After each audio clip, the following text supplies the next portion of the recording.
Well, what is the result of not being psychologically strengthened by our brothers? Okay, this is then, I guess, maybe a good way to close this particular meeting, because the result of this not being psychologically strengthened, not being affirmed, is frustration. Frustration in love. The frustration neurosis is actually what this situation is called. It's a syndrome of deprivation of love. And you know that we are called as Christians to go out and strengthen our brothers.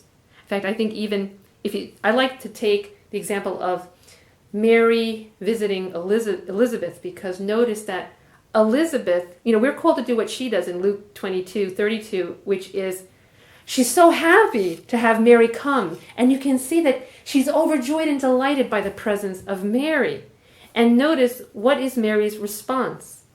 Mary's is the Magnificat. Like, I am so delighted in return and I'm filled with joy.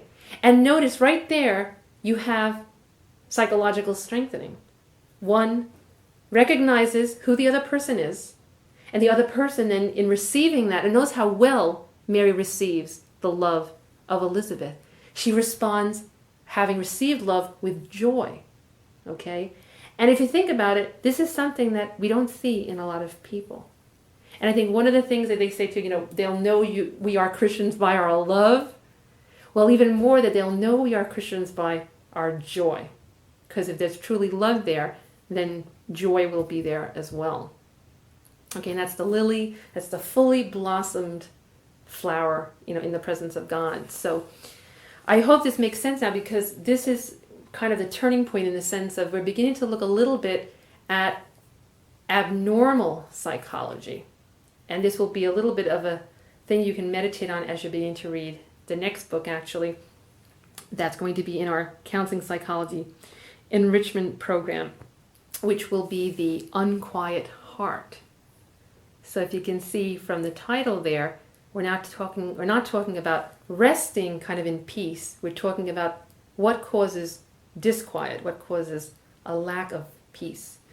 So I hope then that I've answered your questions in a way that can be beneficial and productive. So it's really a pleasure of mine to be able to do this, and I really appreciate you being here and asking such good questions. Thank you, Dr. Murray. Thank you. Oh, Thank you. You're welcome.